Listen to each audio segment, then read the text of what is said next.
Hello everyone, कैसे हैं आप सभी। मैं डॉक्टर स्वाति शर्मा इंग्लिश सूत्रा में आप सभी का स्वागत करती हूँ। और कल मैंने आप लोगों को ट्रांसलेशन का पार्ट बताया था और मैंने आपसे कहा था कि मैं थोड़ा थोड़ा ट्रांसलेशन वाला पार्ट 4-5 दिन में आप लोगों को करवा देती हूँ। फिर उसके बाद में इसको अलग से आप लोग जब कंफर्टेबल हो जाएंगे तो थोड़ा सा और उसमें कुछ ऐड करके आप लोगों को सिखाना शुरू करूँगी। एक और चीज मैं आप लोगों के लिए कर रही हूँ आज।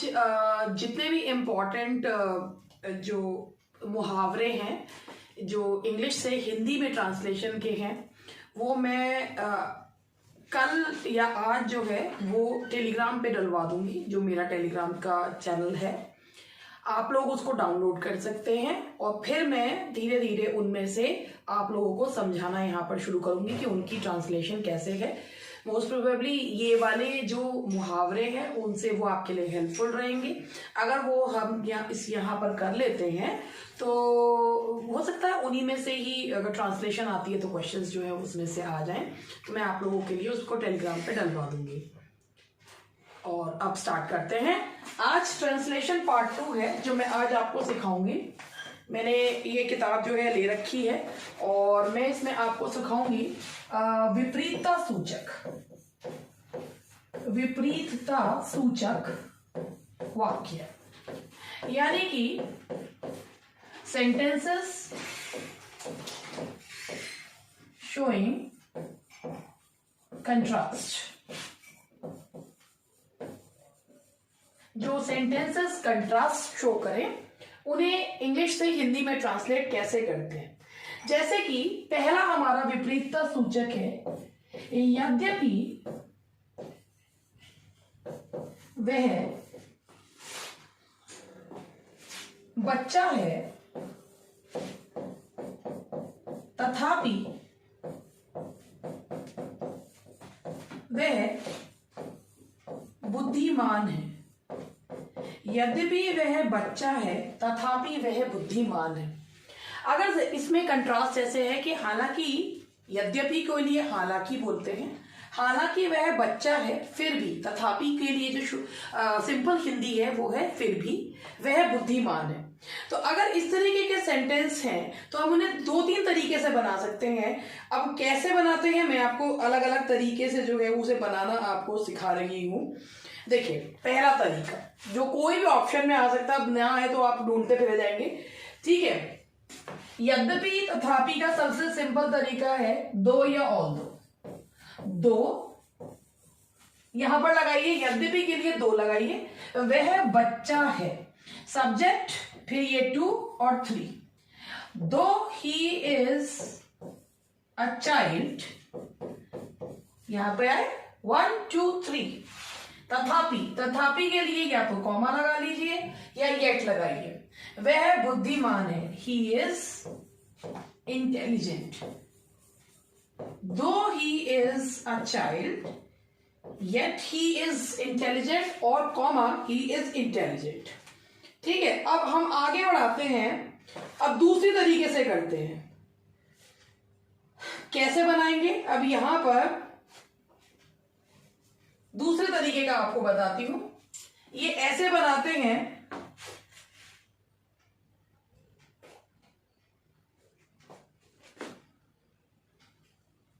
इसको दूसरे तरीके से बनाया जा सकता है।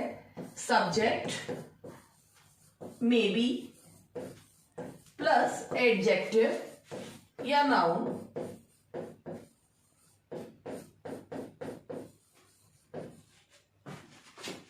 But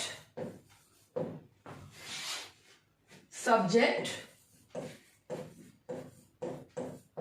plus verb plus object. यद्यपि वह बच्चा है तथापि वह बुद्धिमान है। He may be a child but he is intelligent. अब यहां ऑब्जेक्ट में अगर ऑब्जेक्ट नहीं है तो एडजेक्टिव, एडवर्ब जो भी होगा वो आप यहां पर लगा सकते हैं। He may be a child but he is intelligent. ठीक है, अब इस तरीके का एक और तरीके से बनता है।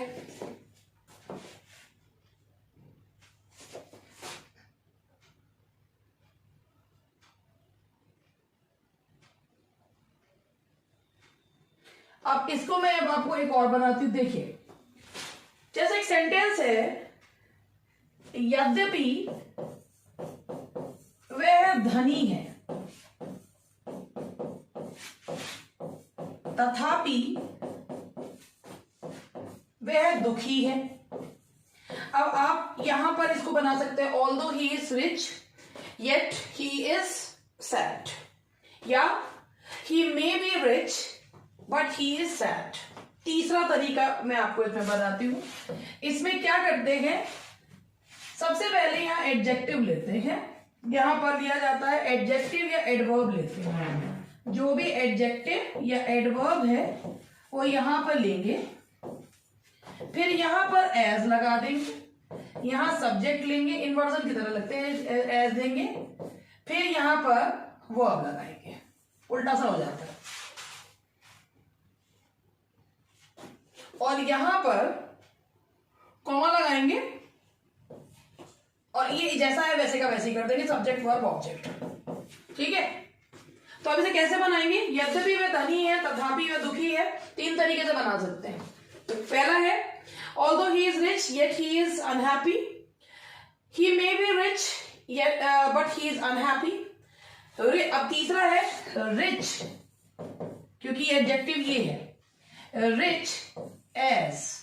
अब यहां पर सब्जेक्ट ढूंढिए, वह ही इज है के लिए rich as he is, comma वह दुखी है, ही इज अनहैप्पी। तो कोई भी तरीके से आप इसे विपरीतता सूचक कंट्रास्ट शो करने वाले सेंटेंसेस को किसी भी तरीके से बना सकते हैं। ये तो मैंने आपको पहला बताया है, अब मैं इसी के आपको सेंटेंसेस जो है वो करके दिखाती हूं, तो इससे आपको और अच्छे से समझ में आएगा। सेंटेंस है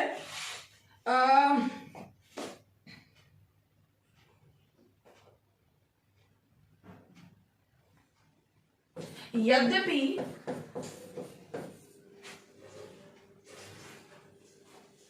वह तेज दौड़ता है तथापि वह दौड़ नहीं जीत सकता। यद्यपि वह तेज दौड़ता है तथापि वह दौड़ नहीं जीत सकता। अब मैं इसको आपको तीनों तरीके से अलग अलग करके बताती हूँ। देखिए, ये मैंने सेंटेंसेस बुक में से लिया है। यद्यपि वह तेज दौड़ता है, ऑल्दो, यहां पे हमने यद्यपि के लिए लगा दिया ऑल्दो, वह तेज दौड़ता है। जहां पर भी ताते ती आता है तो वहां पर हम प्रेजेंट इंडेफिनिट टेंस का यूज करते हैं, यानी कि वर्ब की फॉर्म में एस और ईएस लगाते हैं। ऑल्दो ये वह है सब्जेक्ट, दौड़ता है ये वर्ब टू, और तेज जो है जो भी एडवर्ब है वो लास्ट में लगेगा। ठीक है, तो ये तीसरा चीज होगी, जो भी एडवर्ब है उल्टा चलते हैं, इसमें सब्जेक्ट लेंगे फिर उल्टा चलते हैं। ऑल्दो ही रन्स फास्ट, ठीक, तथापि येट, तथापि आ गया, वह सब्जेक्ट लीजिए फिर से, दौड़ नहीं जीत सकता, नहीं जीत सकता, तार सकता आएगा, कोई चीज सकता आ रहा है, तार सकता है तो वहां पे कैन लगाते हैं। येट ही नहीं, कैन नॉट, नहीं, जीत विन, क्या नहीं जीत सकता, दौड़। ये देखिए 1 2 3 4, he cannot win the race। पहला हो गया इस तरीके से। ठीक है, अब हम दूसरे तरीके से करते हैं।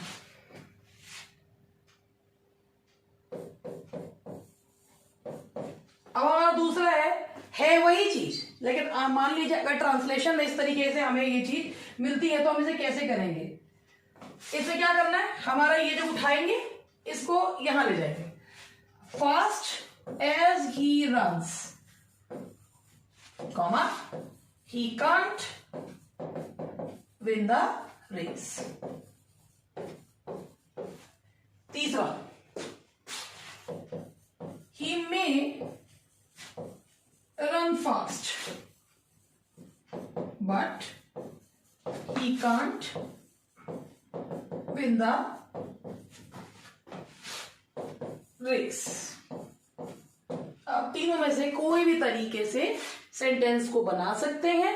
एक सेंटेंस को बनाने के कई तरीके होते हैं, जरूरी नहीं है जो तरीका हमने परंपरागत रूप से पढ़ रखा है वही ठीक होता है, और उल्टा करके चलते हैं तो उससे सेंटेंस जो है हम ठीक से बना पाते हैं। Although he runs fast yet he can not win the race, fast as he runs he can't win the race, he may run fast. हो सकता है जैसे इसमें से पूछ ले इनमें से इसका इनकरेक्ट ट्रांसलेशन कौन सा है, तो इनकरेक्ट ट्रांसलेशन कौन सा है तो जो पता होगा जब कितने तरीके से बना सकते हैं तभी तो पता होगा। हालांकि इतने घुमाए हुए क्वेश्चन नहीं आते, मगर ट्रांसलेशन वाला जो पार्ट होता है उसमें कई बार हमने जैसा पढ़ रखा है ना, हमें लगता है वही चीज जो है सिर्फ ठीक है, बाकी किसी चीज से ठीक नहीं है, तो वही आपको चीज जो है वो सीखनी है। ठीक है, तो पहला ये जो मैंने आपको सिखाया ये आई थिंक आपको समझ में आ गया होगा। अब मैं फिर दोबारा से अपनी किताब उठा लेती हूँ और फिर उसके बाद जो है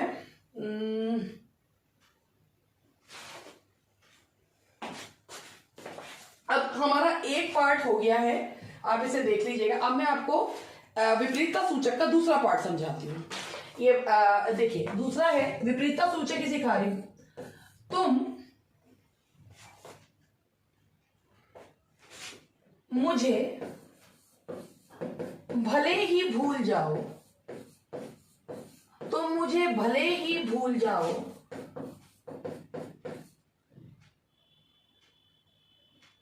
मैं फिर भी तुम्हें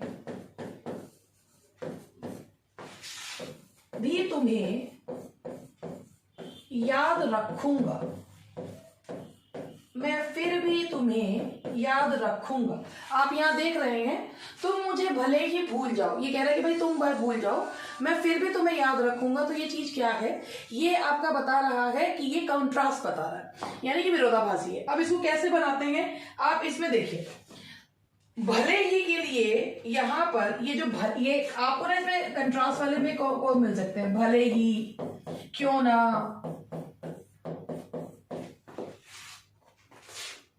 चाहे, आपको ना ये वर्ड्स मिलेंगे इसमें। तो मुझे भले ही क्यों ना भूल जाओ, भले ही भूल जाओ, तो मुझे क्यों ना भूल जाओ, तो मुझे चाहे भूल जाओ। तो इसके लिए जो आपको ट्रांसलेशन में वर्ड यूज करना है इवन इफ। क्या यूज किया जाता है, इवन इफ का यूज करते हैं या नो मैटर। आप इनमें से दोनों में से कोई सा भी एक यूज कर सकते हैं, इवन इफ या नो मैटर। मैं तुम्हें फिर भी याद रखूंगा, फिर भी। अब यहां पर फिर भी के लिए आप लिखेंगे स्टिल, फिर भी के लिए लिखेंगे स्टिल। तो मैं आपको इसका ट्रांसलेशन जो है कैसे करते हैं मैं आपको सिखाती हूँ, 2 मिनट का टाइम दीजिए मुझे। देखिए, तुम मुझे भले ही भूल जाओ, ठीक है, तुम मुझे भले ही भूल जाओ। इसमें 2 क्लॉजेस हैं, एक है तुम मुझे भले ही भूल जाओ मैं तुम्हें फिर भी याद रखूंगा। एक सेंटेंस जो है तुम फ्यूचर में मुझे भले ही भूल जाओ आ रहा है, दोनों ही वाक्य फ्यूचर में। तुम मुझे भूल भी जाओगे मैं फिर भी तुम्हें याद रखूंगा। तो एक जो वाक्य फ्यूचर में होता है उसे इंडेफिनेट पे बनाते हैं और आगे वाले को फ्यूचर इंडेफिनेट में बनाते हैं। तो तुम मुझे भले ही भूल जाओ, अब भले ही से सेंटेंस को शुरू करते हैं, यानी कि 1 पार्ट हमारा ये रहेगा इवन इफ, ठीक है। अब तुम भूल जाओ, तुम भूल जाओ, 2 and 3, 1 2 3। तुम मुझे भूल जाओ, even if you forget me, 1 2 3, ठीक है। मैं फिर भी तुम्हें याद रखूंगा, मैं फिर भी याद रखूंगा। पहले यहां से देखिए कि ये जो है याद रखना ये पहले लगाएंगे, लेकिन फिर भी जो वाला जो स्टिल है वो हेल्पिंग वर्ब और मेन वर्ब के बीच में आता है। आई विल स्टिल याद रखूंगा, रिमेंबर किसे, तुम्हें, I will still remember you. मैं 1 फिर भी तुम्हें, आई विल रखूंगा, गागे गी के लिए लगाएंगे 2, फिर आएगा फिर भी लगाएंगे 3, आई विल स्टिल 4th आएगा यहां पर याद, रिमेंबर किसे? तुम्हें. You, I'll still remember you. Even if you forget me, I will still remember you. तो याद रखिएगा, अगर किसी सेंटेंस में भले ही, क्यों ना, चाहे आ रहा हो, तो उसमें even if या no matter का यूज करते हैं, और फिर भी या के लिए still का यूज जो है वो किया जाता है. Even if you forget me, I'll still remember you. और जो still होता है वो helping और main verb के बीच में आता है. अब मैं आपको इसी से संबंधित सेंटेंस करा के दिखाती हूँ. सेंटेंसेस ले रही हूं.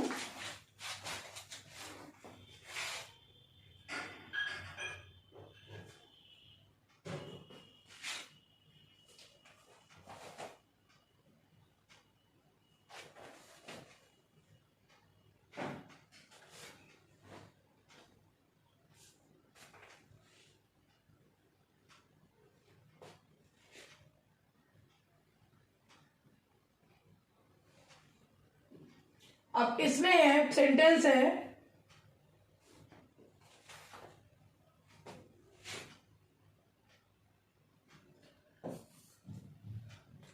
वह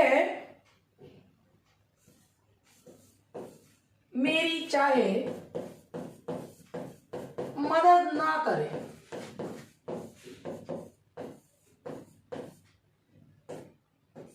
मैं उसका नुकसान नहीं करूंगा.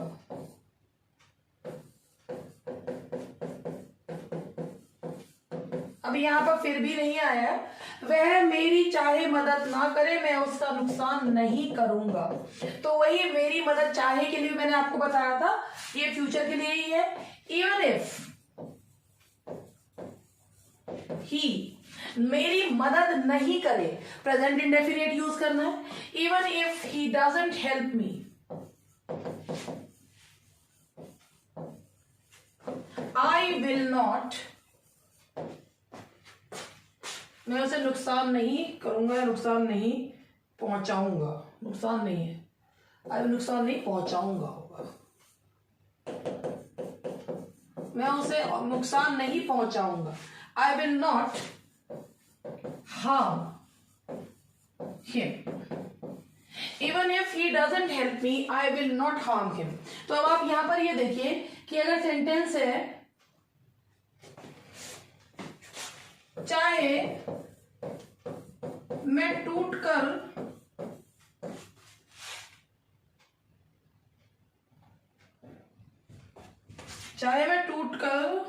टूट जाऊं, चाहे मैं टूट जाऊं, मैं झुकूंगा नहीं. चाहे मैं टूट जाऊं, मैं झुकूंगा नहीं. चाहे, इवन इफ, नो मैटर. तो चाहे मैं टूट जाऊं, यहां से शुरू करेंगे.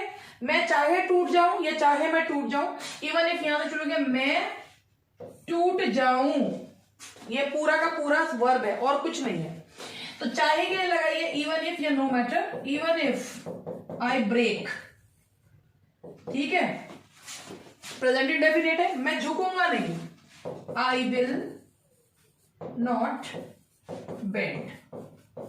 तो ये इस तरीके से ये जो चाहे वाला सेंटेंस होता है वो उसको यहां पर जो है इस तरीके से बनाया जाता है. तो ये देख लीजिए कि इसमें आपको ये मैंने 2 कॉन्सेप्ट्स बताए हैं और अब मैं इसको आगे का बताती हूं आपको. अब एक सेंटेंस आता है, तीसरा कॉन्सेप्ट बता रही हूं. चाय की तो बात छोड़ो, उसने तो पानी भी नहीं पूछा. चाय की तो बात छोड़ो, उसने तो पानी भी नहीं पूछा. ठीक है जी. अब अगर इस तरीके के सेंटेंस आते हैं, चाय की तो बात छोड़ो, तो बात छोड़ो वाले में इसे बनाएंगे कैसे? बात छोड़ने के लिए सबसे पहले आया कि लीव द टॉक. अब ये तो बिल्कुल ऐसे ही हो गया कि आप इंग्लिश को एग्जैक्टली या हिंदी को एग्जैक्टली इंग्लिश में ट्रांसलेट कर दें. ठीक है. बात छोड़ो, ये जो बात छोड़ो होता है इसके लिए हम यूज करते हैं लेट अलोन. क्या यूज करते हैं? लेट अलोन यूज करते हैं. उसने तो पानी भी नहीं पूछा. अब ये जैसा है टेंस वाइज पूछेंगे. देखिए चाय की तो बात छोड़ो, उसने तो पानी भी नहीं पूछा। तो ये जो सेंटेंसेस होते हैं इनको ऐसे बनाते हैं कि सबसे पहले बात छोड़ो के लिए हम लगाएंगे लेट अलोन प्लस नाउन, जो भी हमारा यहां पर ये है इस नाउन, और उसके बाद हमारा जो भी subject plus verb plus object का यूज करते हैं। तो चाय की तो बात छोड़ो, लेट अलोन टी, ठीक है, उसने तो पानी भी नहीं पूछा, he did not तो पानी भी नहीं पूछा, he did not भी even ask for water, let alone tea, he did not even ask for water। तो बात छोड़ो है ना, तो बात छोड़ो के लिए आप क्या लगाते हैं, लेट अलोन का यूज जो है वो किया जाता है। ये एक अच्छा सा वर्ड है लेट अलोन। आप में से बहुत सारे लोगों को इसकी ट्रांसलेशन आती भी होगी, जिन्हें ये बेसिकली उन लोगों के लिए है जिन्हें ट्रांसलेशन के कॉन्सेप्ट नहीं पता। ये अति होशियार लोगों के लिए ये साधारण से कॉन्सेप्ट नहीं है, मैं ही नहीं हूं। अति होशियार लोगों के लिए तो मैं ही नहीं हूं, मैं तो मेरे प्यारे नन्हे मुन्ने दुलारे अपने प्रिय स्टूडेंट्स के लिए हूं, जो मुझ पे विश्वास करते हैं, जो मुझे प्यार करते हैं और मैं उन्हें बहुत प्यार करती हूँ। ये मत सोचना कि मैं कुछ चिड़चिड़ा के वैसे बोल रही हूँ, ये मैं इसलिए बोल रही हूँ कि कल को कोई आगे ये का कॉन्सेप्ट है या वैसे तो आपकी मर्जी है, आपके जो है उंगलियों में जिनकी खुजली होती रहती है वो तो करते ही रहते हैं, मगर फिर भी मैं बता रही हूँ ये कॉन्सेप्ट्स उनके लिए है जो ट्रांसलेशन जिन्होंने नहीं पढ़ी और जो ट्रांसलेशन को थोड़ा थोड़ा करके सीखना चाह रहे हैं, तो ये कॉन्सेप्ट्स उनके लिए बहुत हेल्पफुल रहेंगे। तो यहाँ पर मैंने ये आपको 3 कॉन्सेप्ट्स जो है सिखाए हैं, थोड़ा थोड़ा ही मैं पार्ट जो है वो आप लोगों को करवा रही हूँ। लिटरेचर का पार्ट भी मैं आप लोगों के लिए लाऊंगी, लेकिन पहले ये बताइए कि ये वाला जो पार्ट चल रहा है आपको लग कैसा रहा है, आर यू एंजॉइंग इट और नॉट, आपको अच्छा लग रहा है या नहीं लग रहा है। मैंने आपसे कहा कि मैं टेलीग्राम पर जो मुहावरों के इंग्लिश टू हिंदी वाला वर्जन है वो मैं आप लोगों के लिए डलवाऊंगी और फिर आप लोगों को उसमें से समझाना शुरू करूंगी, और कैसा लग रहा है कॉन्सेप्ट बताइएगा जरूर। ठीक है जी, चलो बाय बाय, गुड नाइट।